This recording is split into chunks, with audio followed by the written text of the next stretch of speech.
That Sunday lunch began like every other, but it ended in a way no one expected. I had just set the plate of roasted chicken on the table when Sabrina suddenly shot up from her seat. Her face flushed red, her eyes burning with anger. Then she screamed straight at me, right in front of her husband and daughter.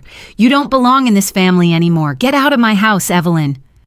The room fell silent. The only sound left was the ticking of the wall clock marking each second. Derek sat right beside her, still holding his fork, trying to appear calm, as if he hadn't heard anything. Lila, my granddaughter, flinched, her big round eyes filling with tears. She looked back and forth between her mother and me, not understanding what was happening. I stood still, no words, no reaction. At that moment, there was only one sentence in my mind, quiet, sharp, and strangely calm. "Remember this day, Sabrina. You didn't just lose your mother. You just destroyed your own future." No one said another word. A spoon slipped from someone's hand and tapped lightly against the table. Lila's small fingers trembled as she clutched the edge of the tablecloth. I saw fear in her eyes, fear created by adults, though a child never deserves it. I took a breath, placed my hand on my purse, and prepared to leave my daughter's home, not because I was weak, but because I knew that from that moment on, everything had changed. If you've ever witnessed ingratitude within a family, or if you believe the elderly deserve respect, subscribe to the channel to follow more real-life stories like this one. Thank you for being here. Let's continue the story. For 2 whole years, every Sunday, I arrived at Sabrina's house exactly at 11:30.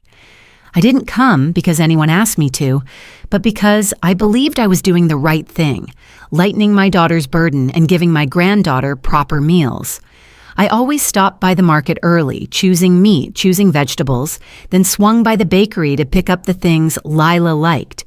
All paid for with my own money, and I never once complained. I cooked for 4 people, 3 adults and 1 child. But sometimes I felt like all 3 adults saw my meals as something they were entitled to. Sabrina usually sat on the sofa, eyes glued to her phone. Derek stayed planted in front of the TV, barely glancing up when I walked through the door. No one asked whether I was tired.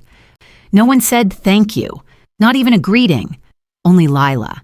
That little girl would run to wrap her arms around my legs and say, "Grandma Eve is here." Her tiny arms always softened me. To her, I was a whole world of warmth, and that alone kept me going. But I couldn't stay patient all the time. One day, I accidentally bought yellow bell peppers instead of red ones. The moment Sabrina saw them, she frowned. "Mom, how many times have I told you Lila doesn't eat yellow peppers? Why do you always get it wrong?" Her voice was strained and irritated.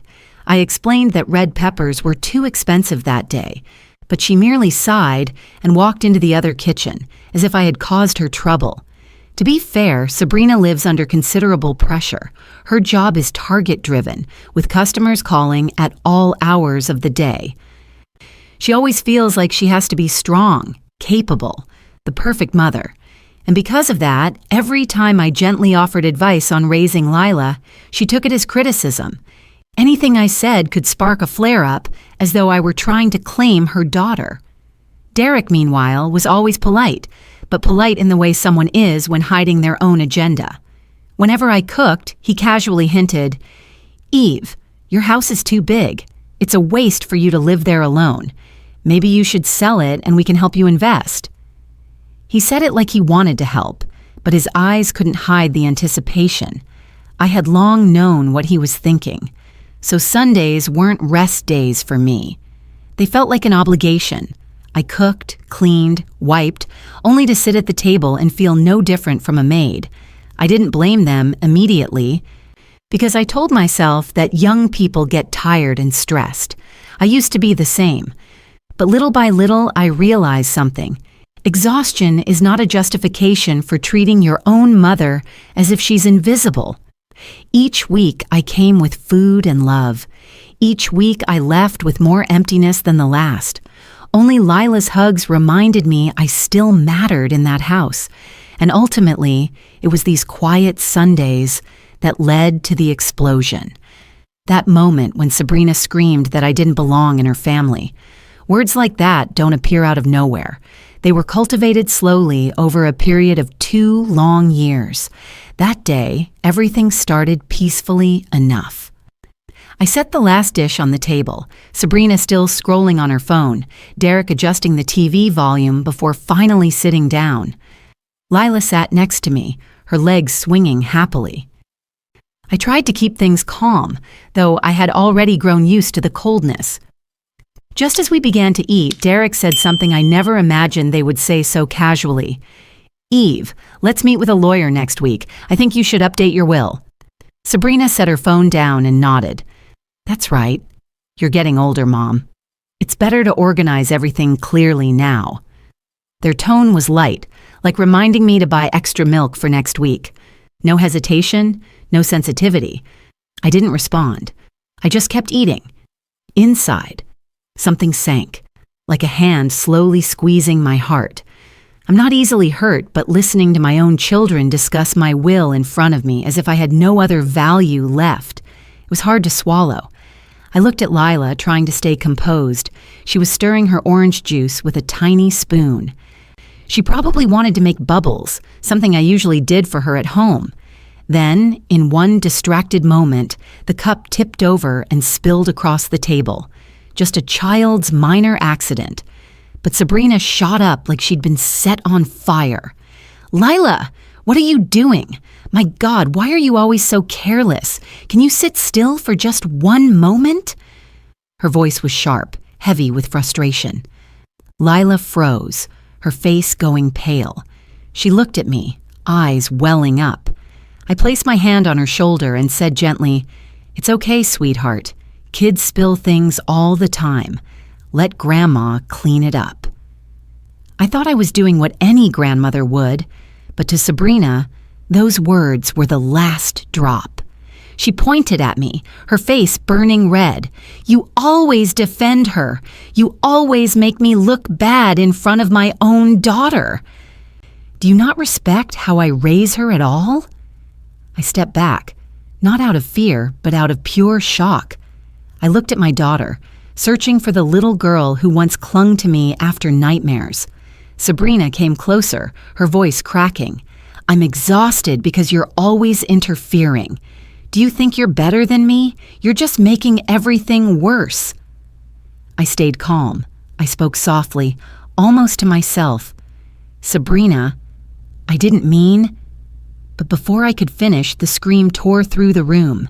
"You don't belong in this family anymore. Get out of my house." Lila burst into tears. Derek lowered his head, pretending none of this was happening. I stood still, feeling as though someone had cut the final thread connecting me to the child I'd spent my life raising. I looked at Sabrina one last time, and in her eyes, I saw something I never thought I would see. Not anger, not disappointment, but distance. And in that moment, I knew everything had changed.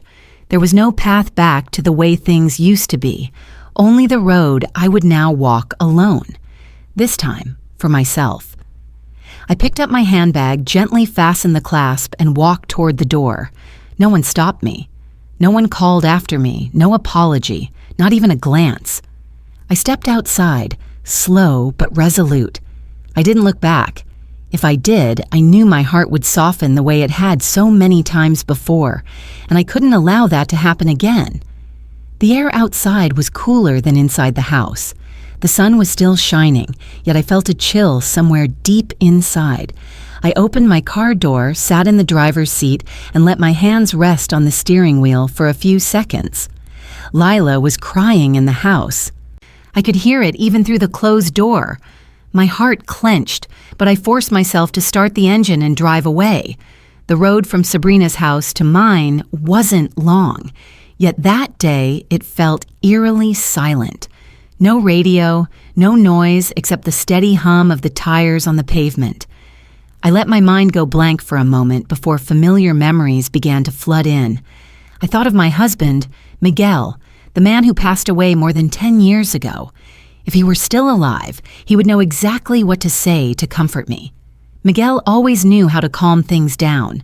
I imagined him placing a hand on my shoulder, telling me not to blame myself, that I had done everything to give Sabrina a good life. Then I thought of Sabrina from years ago, the little girl who sat in the back seat of my car, hugging her school backpack, smiling widely. "Mom, when I grow up, I'll never leave you alone." A child's promise, but I believed it for many years. I sighed. Maybe I had expected too much. Expected that grown children would understand their mother's heart. Expected that silent sacrifices would be recognized. But this morning, all those expectations shattered like Lila's spilled orange juice. Except the pain it left was far deeper. When my car stopped at my gate, I sat still for a few seconds before opening the door. I felt as though a part of my life had just been cut away, but at the same time, there was a strange sensation, light but clear, as if I had just woken up from a very long sleep. I pulled out my phone and dialed Donna. "Eve, why are you calling so early?" Donna's warm voice came through as always. I swallowed, keeping my voice steady. "Donna, I think it's time for me to change." "What happened?" I looked around my quiet home, afternoon light falling on old photographs on the shelf. I'm not letting anyone control my life anymore. No one. The other end went silent for a moment before Donna replied softly but firmly, "I'm here. We start tomorrow." I put the phone down. For the first time in years, I felt my hands weren't trembling anymore. The next morning, I woke up earlier than usual, not because I had trouble sleeping, but because my mind felt unusually clear. Early sunlight slipped through the curtains, gently illuminating a room that had grown accustomed to quietness. I got dressed, tied my shoelaces, and decided to go to the park, the place I used to love before my Sundays were swallowed by heavy family lunches. The morning air in the park was refreshing, cool air. The smell of damp grass and the sound of birdsong softened my heart. I began strolling, breathing evenly, letting my body guide my emotions instead of the other way around. A little while later, I saw Donna from afar, waving high with a bright smile. Behind her were Marcy and Helen, 3 women I was lucky to call my friends. "Eve!" Donna rushed over to hug me. "Are you okay?" I nodded. Better than I expected. Marcy placed a hand on my shoulder. "We're proud of you. Not everyone has the courage to stand up for themselves." Helen squeezed my hand gently, her eyes warm. "You've endured enough, Eve. Now it's time to live for yourself." Our walk lasted nearly an hour. We talked about health, home, and the yoga routines Donna was trying to learn online. None of them mentioned Sabrina, not out of avoidance, but because they understood I needed space to breathe, to regain balance. Their presence, quiet yet steady, made me realize one thing clearly. I wasn't alone.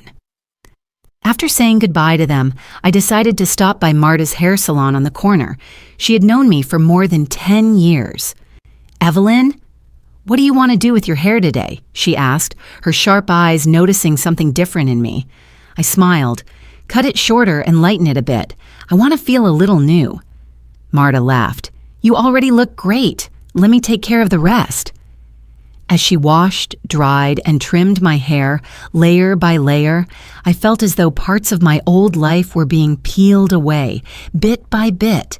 When she turned the chair toward the mirror, I almost didn't recognize myself. A neat hairstyle, a brighter face, eyes with more life. But the most significant change was in my expression, no longer the resigned woman I had been. I looked straight at the woman in the mirror and whispered, not for anyone else, but for myself, "Evelyn Rivera, it's time to live as who you truly are." The words echoed inside me, clear, gentle, and deep. I left the salon with lighter steps, my shoulders no longer slumped, and my heart filled with a familiar yet strange feeling, the feeling of someone reclaiming a life long forgotten. After my morning at the park and the salon, I decided to go to the bank, not to withdraw or deposit anything, but to protect what belonged to me. I had allowed too many things in my life to be controlled by others. My money would not be one of them. The bank was quiet that day. When I entered, the receptionist recognized me and smiled.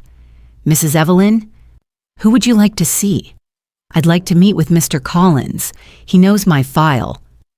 Just a few minutes later, Mr. Collins stepped out of his office. Courteous as always, he was in his mid-50s, always speaking clearly and respectfully, especially with older clients. "Mrs. Rivera, it's good to see you again. Please come in." I sat down and placed my bag beside me. "I need something important done today, and I want it completed as soon as possible." Mr. Collins nodded and opened his notebook. "Go ahead." "I want to change all the passwords, PINs, and security codes for all of my accounts. I also want to add a new verification layer. Anyone, family included, who mentions my accounts must be verified directly with me, through video call if necessary." He didn't react with surprise. He simply asked gently, "Has someone tried to interfere with your finances?" I exhaled, looking down at my hands, and answered honestly, "My family. They may think I'm easy to manipulate. I don't want anything regrettable to happen. I just want everything to be clear and safe." Mr. Collins nodded with understanding. "Mrs. Evelyn, many elderly clients face the same situation. It's not uncommon for relatives to misuse a parent's trust.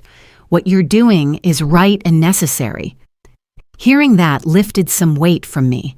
Not because I felt similar to anyone else, but because I realized that protecting myself was nothing to be ashamed of. We got to work. Mr. Collins opened each section on his screen. "First, we'll change all your PINs, then your online login passwords. Finally, I'll set up the direct account holder verification requirement for all transactions over $500. I signed my name several times, each signature a step toward reclaiming authority over my life. No one would ever again be able to borrow, deposit, or open any investment in my name without my knowledge. When we were nearly done, Mr. Collins added, "I'm marking your account with a warning. All asset-related requests must be verified directly with Mrs. Evelyn Rivera. No one, whether they claim to be your daughter, son-in-law, or legal representative, can bypass this." I looked at him, feeling grateful. "Thank you, Mr. Collins. I needed this today more than ever." He replied with a calm smile. "You're doing the right thing. Protecting your assets is protecting your independence." When I left the bank, I stepped onto the street feeling as though I had closed an old door and opened a far stronger one. After leaving the bank, I drove straight to Attorney Alvarez's office. He had helped our family for many years, since Miguel's time. His office sat on a quiet corner, with the familiar smell of old wood every time you walked in. When I appeared at the door, Mr. Alvarez stood to greet me immediately. "Mrs. Rivera, please come in. You look determined today." I took the chair across from him, set my handbag beside me, and took a deep breath. "I'm here about something important. I want to change my entire will." Mr. Alvarez nodded, listening attentively. "Start from the beginning. I want to understand everything." I told him everything that had happened over the past 2 years, the Sunday lunches, the coldness, the hints about the house, the conversations about the will as if I were already out of their lives. I spoke about Lila, the only one who still kept her innocence beside me, and finally I told him about that fateful lunch when Sabrina shouted that I no longer belonged in the family. Mr. Alvarez exhaled softly. "Mrs. Evelyn, you'd be surprised how common your case is. Many parents, especially older ones, are treated by their children as a burden or as a walking wallet." That sentence didn't wound me. It sobered me. I nodded. "I understand. And now I want everything to be clear. I want to change the entire will." He opened his notebook. "So you mean—" I spoke slowly, word by word. "Lila will still have a share. The child is not at fault." "All right," he wrote. "Next, Sabrina and Derek." I paused for a second. I want to remove them from the will. He showed no surprise and continued to write. And the majority of my assets, including the house, I want to donate to organizations that support older women, those abandoned by their families or with nowhere to turn. Mr. Alvarez looked up and studied me more closely. Are you certain? I looked him straight in the eye, feeling a relief as if I had finally spoken aloud what I had thought for so long. I'm more certain than about anything else in my life. He set his pen down, respectful. Then I will prepare a new will. Everything you request is legal and completely within your rights. I thanked him. Before standing, I paused for a few seconds and said a line that surprised even me by how gently it came out. Love is an inheritance, not an entitlement. Mr. Alvarez smiled. You're right. And not everyone has the courage to understand that. When I left the office, I felt lighter, as though I had set down a burden I had carried too long. I was no longer angry at Sabrina and Derek. I simply refused to entrust my future to people who did not know how to value it. A few days after meeting with Mr. Alvarez, I was sitting on the porch with an afternoon cup of tea when the phone rang. An unknown number. I almost didn't answer, but a hunch made me pick up. Hello, Mrs. Evelyn. I'm Amy, Derek's cousin's girlfriend. The young woman's voice trembled slightly. I replied softly, Yes, I'm listening. I'm sorry to be abrupt, but I thought you should know something. I fell silent and waited. Amy took a long breath, as if summoning all her courage to continue. Derek and Sabrina have been telling some of my family's acquaintances that you will fund them $200,000 to open a shop. They even say the money is waiting on the bank to process it. I set my cup down, my hand trembling slightly. Even though I had braced myself for many bad things, I never thought my daughter would go this far. Fund them? $200,000? I asked again to confirm that I had heard correctly. Yes, that's right. I heard Derek say it myself. He even assured others that you had agreed. It's just that old people process things slowly, so the money hasn't come through yet. A sharp pain ran through my chest, not because of the amount, but because of the way they spoke about me, a mother who had spent her life caring for them. Amy, I said slowly, thank you for calling. I have never agreed to any such sum. I thought so. Derek and Sabrina don't seem trustworthy. I just wanted you to know early. I thanked the girl and ended the call. Sitting alone, watching the sunlight shift across the yard, I felt layers of coldness settle in my chest. I was no longer angry. Anger wasn't the right word for what I felt. I felt estranged. Sabrina wasn't just ungrateful. She was using my name and my honor to promise money to others. That wasn't merely disrespect. It was fraud. And if I didn't protect myself, the legal consequences could fall on me, not on them. That thought made me spring up. I needed to finish everything before things spiraled out of control. I called Mr. Alvarez immediately. Mr. Alvarez, I need to sign the new will as soon as possible. I want to finalize it today, if possible. His voice remained calm, but firm. I understand. I'll prepare it right away. You can come to the office in an hour. I changed my clothes, grabbed my bag, and left the house. On the way to the office, I didn't look at the street, didn't turn on the radio, didn't think about that lunch. Only one thing was clear in my mind. I would not let anyone use my name to promise lies. I would not let the child I raised drag me into wrongdoing. When I put my signature on each page of the new will, I did not tremble or hesitate. Each signature closed a door and opened another for myself. 2 days after I signed the new will, Sabrina called with an unusually cheerful tone. Mom, Derek and I want to come by to see you. We have a big business project. I'm sure you'll like it. I knew what that meeting would be. But I agreed, calm as if it were merely a casual tea. That afternoon, Sabrina and Derek arrived on time. Sabrina wore a pale blue dress, her hair pulled back, looking gentler than usual. Lila followed, running to hug my legs the moment the door opened. "Grandma Eve, today I drew a picture of a cat for you." She held up a colorful sheet, smiling. I bent down to hug her, feeling my heart soften. In that moment, I glanced at Sabrina. She smiled, her eyes softening a bit when she saw Lila hugging me. It was a brief flash, but enough for me to see there was still good in Sabrina. It had simply been buried too long under life, pressure, and bad choices. "Mom, I made raisin cookies for you," Sabrina said, placing a box of cookies on the table. A small, rare gesture. I accepted them, smiled, and invited everyone into the living room. I had prepared in advance. A tidy table, 2 glasses of water, and a small voice recorder hidden beneath the tablecloth, right beside the cookie tray. Not because I wanted to harm anyone, but because I needed evidence if things went too far. Derek opened his laptop as soon as he sat down. "Take a look, Mom. Our fashion store project. The area is very promising. If invested correctly, returns will be quick." I nodded and asked gently, "So, how much initial capital do you need?" Derek answered without hesitation, "Not much, Mom, just about $200,000. I looked him straight in the eye.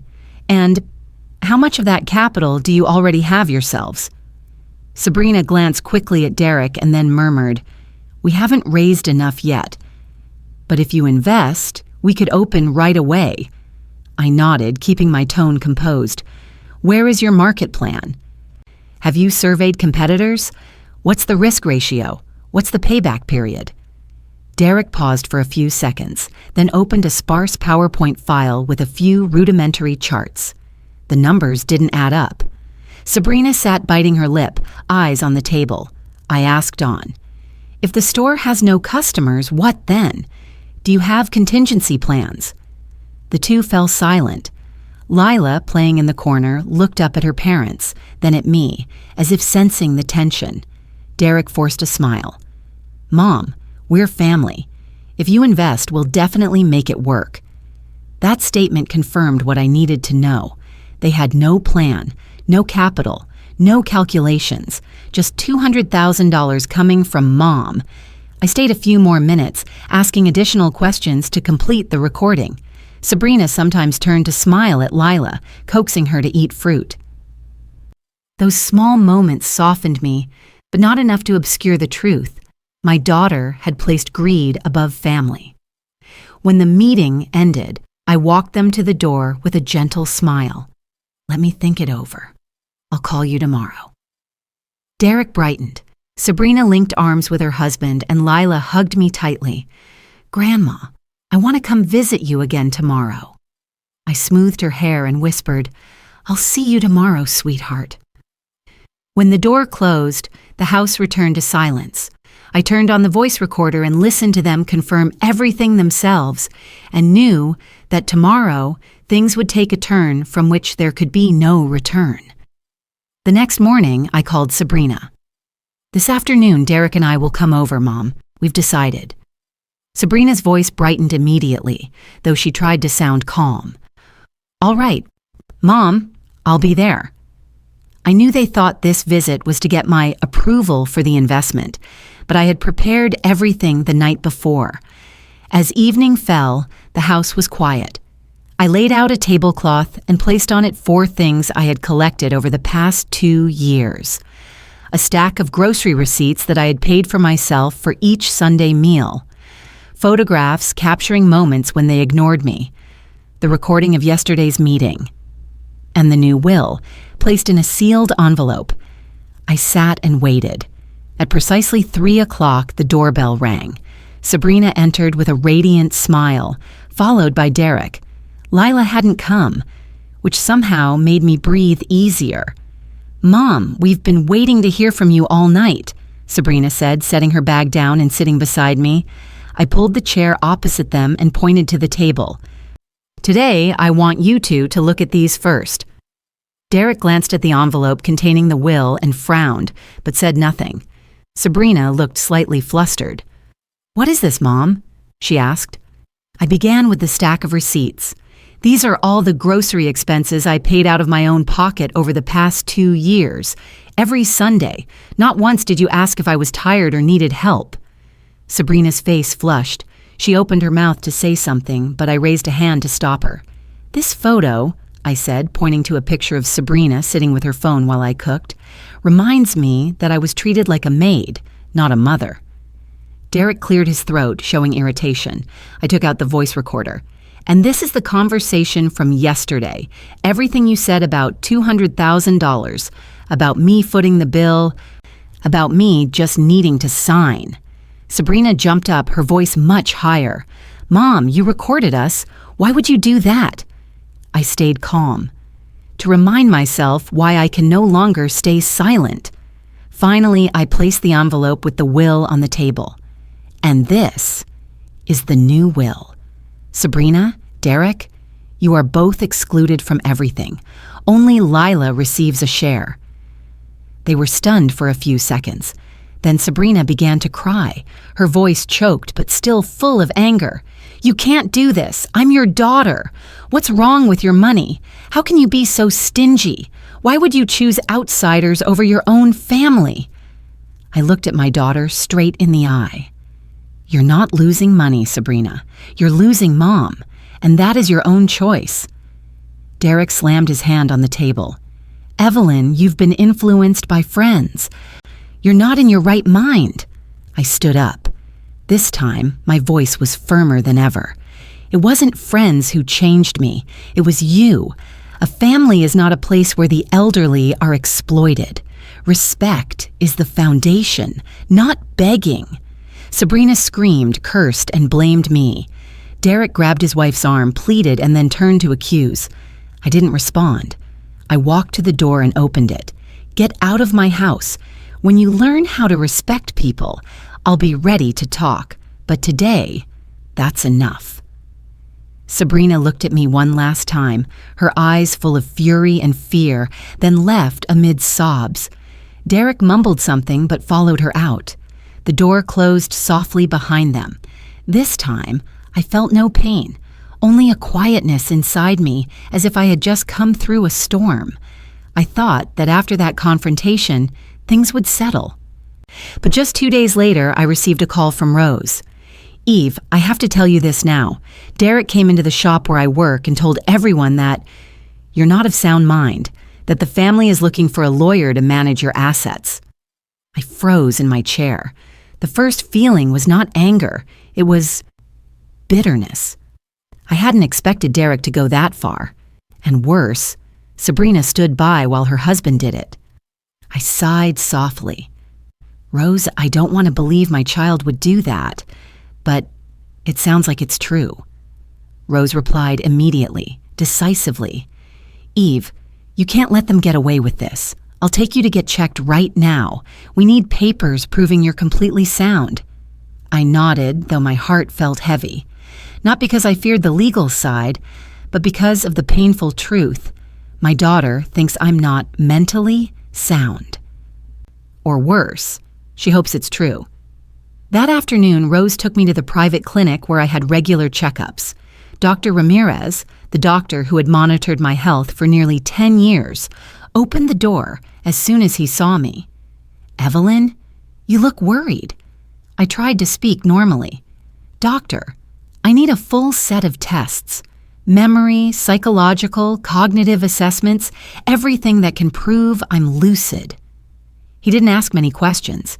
He simply said gently, "I understand. Don't worry." We initiated a series of tests, including short-term memory assessments, cognitive evaluations, neurological examinations, and reflex checks. It took nearly 3 hours. While waiting for the results, my mind was a jumble. I was afraid, not of being ill, but of facing the fact that Sabrina thought I was weak enough to have my autonomy taken away. I felt hurt, because part of me still wanted to believe Sabrina was the child who once hid behind me during scary movies. I felt self-blame, perhaps because I had loved my child in a way that made her think I could be exploited without resistance. When Dr. Ramirez entered, I stood up. He smiled. "Evelyn Rivera, You're healthier than I am. All results are expected. Memory is good. Reflexes are fine. No sign of cognitive decline. I let myself sink back into the chair as if a heavy burden had been set down. Thank you, doctor. Thank you so much. He put a hand on my shoulder. If anyone intentionally claims you're not of sound mind, give them these results. This is medical evidence that can't be disputed. Rose hugged me, breathing a sigh of relief. We took the whole file to Mr. Alvarez's office. He read everything and nodded approvingly. Good. I'll send an official response to the lawyer Derek hired. I want them to understand that any attempt to declare you incapacitated will backfire. Less than 2 days later, I received a message from Alvarez. Derek and his attorney have withdrawn. No one dares to take another step. I set my phone down and leaned back. Something tightened in my chest. Not joy, and no longer sorrow either. Just a quiet sense of loss. I never thought the day would come when my own daughter would try to prove that I was no longer of sound mind. But I also understood. This is the price of letting things slip out of my control for too long. Today, I took it back. 3 months after those significant events, my life changed so much that even I was surprised. No more frantic Sundays spent shopping, cooking, and then sitting at a table full of tension. No more feeling like I was treated as the housekeeper in my own family. I began rebuilding my life in a way that was right for my age and in line with my true desires. Every Tuesday and Friday, I went to the community center to teach a group of older adults how to use smartphones. At first, I only planned to try it for fun, but soon everyone called me Teacher Evelyn. I taught them how to save numbers, make video calls, use health apps, and view family photos. Miss Evelyn, why won't my screen light up? You pressed the lock button by mistake. Let me show you. Those classes were full of laughter. Sometimes they were so clumsy they laughed at themselves, and I felt lighthearted. No one there expected me to serve them. I helped because I wanted to, and they appreciated my efforts. Besides teaching, I joined a local group for older women. We met every Thursday evening to share stories about our families, health, and grandchildren. Those women, each with her own story, made me feel truly heard. Helen talked about growing flowers. Marcy talked about caring for grandchildren. Donna was always the jokester who made everyone laugh. Sitting among them, I felt I belonged to a kind community, something I hadn't found in my own family for a long time. I also spent more time on myself. In the mornings, I read books I had bought but never opened. At lunchtime, I cooked small, light, delicious dishes just for myself. No one criticized me for not salting enough. No one told me I bought the wrong vegetables. No one sighed in frustration over my choices. It was just me, a warm kitchen, and a pleasant aroma filling the house. I even learned a few new dishes, like the pesto pasta Donna recommended and the white bean soup Helen sent the recipe for. I cooked, savored every bite, and realized that for years I had never cooked for myself. Everything had been for others. Now it was different. I cooked because I liked the food. I chose what I wanted. I enjoyed the rhythm of the life I created. Some days I sat on the porch, sipping tea, watching sunlight fall on the small garden in front of the house. I thought about my life, a life I had once lived to serve someone else. Now I felt it clearly. I was living to breathe, to be happy, to be free, not to live to please anyone. 3 months is not long, but it was enough for me to find the part of myself I had lost years ago. And the most important thing I realized, when you release yourself from exhausting obligations, you truly begin to live. One Wednesday afternoon, just after I finished the smartphone class for the women at the community center, my phone buzzed. The screen showed a message from an unknown number. "Grandma Eve, it's Lila. I miss you." Just 6 simple words, but my heart sank. For 3 months, I had missed Lila every night. Her small arms that smelled of milk, the way she ran to hug me whenever I appeared at the door. I replied immediately, I miss you very much too, Lila. Not long after, another message arrived, this time from Sabrina. I can bring Lila over on Saturday if you agree. I read that line slowly. No demands, no orders, no beating around the bush. For the first time in many years, Sabrina spoke to me with genuine respect.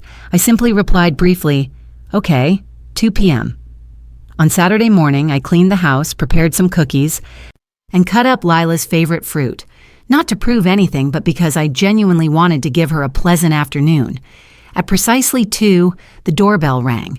When I opened the door, Lila ran to hug me tightly. "Grandma, I missed you so much." I bent down and hugged her back. It felt as if the whole house brightened from that child's smile. Behind her, Sabrina stood quietly, one hand over her stomach, looking straight ahead, but not daring to hold my gaze for long. "I'll come back at 5, she whispered. "Okay," I answered. No arguments, no tension, just a strange silence I hadn't heard in years. The afternoon passed very gently. Lila told me about school, about the neighbor's cat, and about a new classmate. She laughed and talked, as if the last 3 months had been a blank she was now filling with all her excitement. While we were baking the last batch of cookies together, there was a knock at the door. It was Sabrina, but this time she didn't stay in the yard. She held an envelope and said, "I want to give this to you before we take Lila home." I took it. Sabrina said nothing more. She let Lila give a goodbye hug, and then they left. I sat at the table and opened the envelope.